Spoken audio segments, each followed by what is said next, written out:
Welcome to Embrace Your Destiny, a journey into a world where survival means mastering your strength and embracing your deepest fears. In this episode, Katherine faces her most difficult challenge yet as she battles her own doubts, guided by memories from the past. Join her, Forrest, and Craig as they prepare for the dangerous path ahead, one that could either lead them home or to their demise. Again! Forrest's voice cut through the air like a blade, and I bit back a curse. Defend yourself! I can't, I snapped, collapsing to my knees, my breath ragged. This isn't what I had in mind when you said embrace your destiny. Craig sat nearby on a log, a smug grin playing on his lips, and I shot him a glare.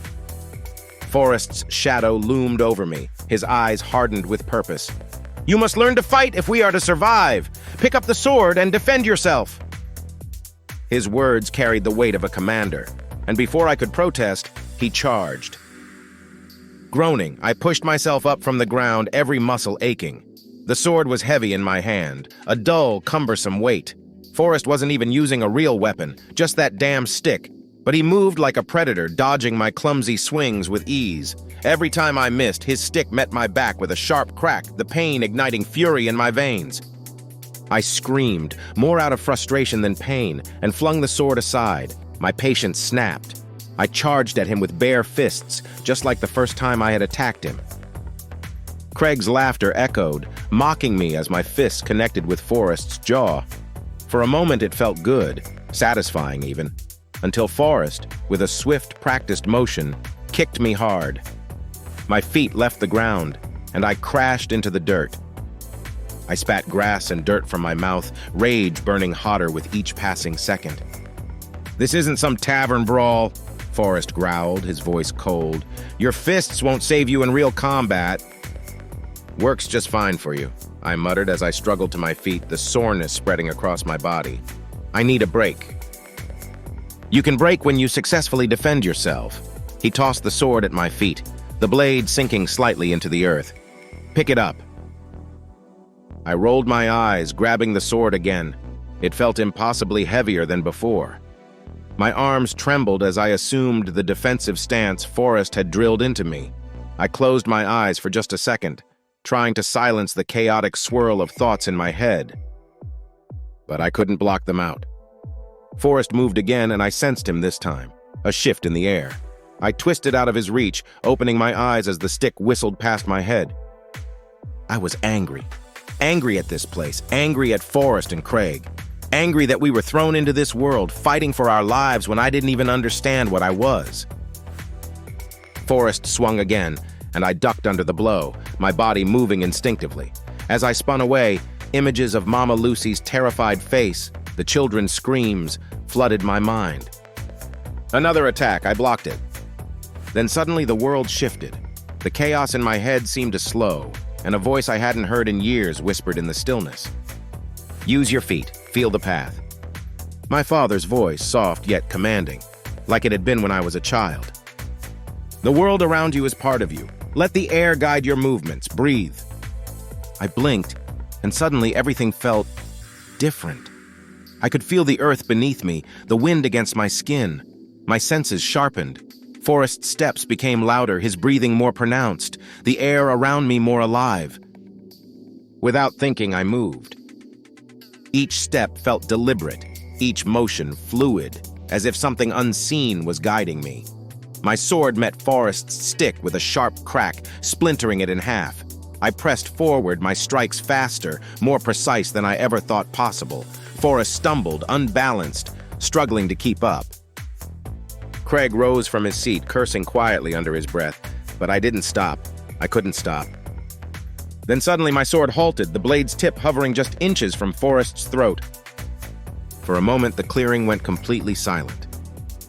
I stared down at Forrest, my chest heaving, the realization of what I had just done sinking in. Oh, gods, I stammered, backing away and dropping the sword. I'm so sorry. Are you all right? To my surprise, Forrest wasn't angry. He grinned as he took my offered hand and stood, brushing dirt from his clothes. How did you do that? I don't know, I whispered, shaking my head. I couldn't tell them that I heard my father's voice. guiding my every movement. "I need some water." Forrest nodded, but I could feel their eyes on me as I jogged back toward the cave, my heart racing. Inside the cave, I collapsed beside the spring, splashing cold water onto my face. My hands trembled uncontrollably, and I stared at my reflection in the water. My father's voice had been so real, his presence so close. It couldn't have been a hallucination. "Dad?" I whispered into the stillness of the cave. The only reply was the soft echo of the water trickling into the pool, but his voice lingered in my mind. "They will never understand. They only see us as enemies." I covered my ears, trying to block it out. It couldn't be real. I shoved my head under the water, hoping the rush of cold would drown out the haunting whispers. The chill numbed my skin, the muffled sound of the stream filling my ears until, finally, the voice faded. When I surfaced, gasping for air, I pushed my hair back, letting the cold water drip down my arms. I wasn't going mad. I wasn't losing control. Everything would be fine. We'd find a way out of this world. Get back to Mama Lucy. Get back to my old life. But deep down, I knew it wasn't true. I couldn't go back. I wasn't the same anymore. Something inside me had shifted, something that couldn't be undone. I cursed under my breath, wiping the water from my face, and headed back to the cave's entrance. Outside, Forrest and Craig were returning, something furry hanging from their hands. "What the hell are those?" I asked, eyeing the creatures warily. Craig grinned, setting the carcasses near the fire pit. "Think of them as rabbits. We're going to need our strength if we're heading out tomorrow." I glanced at the setting sun, the orange light casting long shadows across the clearing. Tomorrow we'd leave in search of a portal, our only hope of getting home. But now I wasn't sure if home even existed anymore. "We're sure this is our best option?" I asked, my voice edged with doubt. Craig's grin faded, replaced by a grim determination. "We don't have any other choice."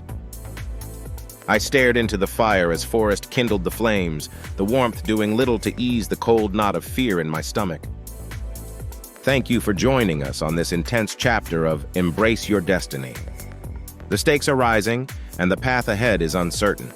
If you're ready to see what happens next in Katherine's quest for survival, don't forget to subscribe, hit the bell, and stay tuned for the next thrilling episode. The journey is just beginning.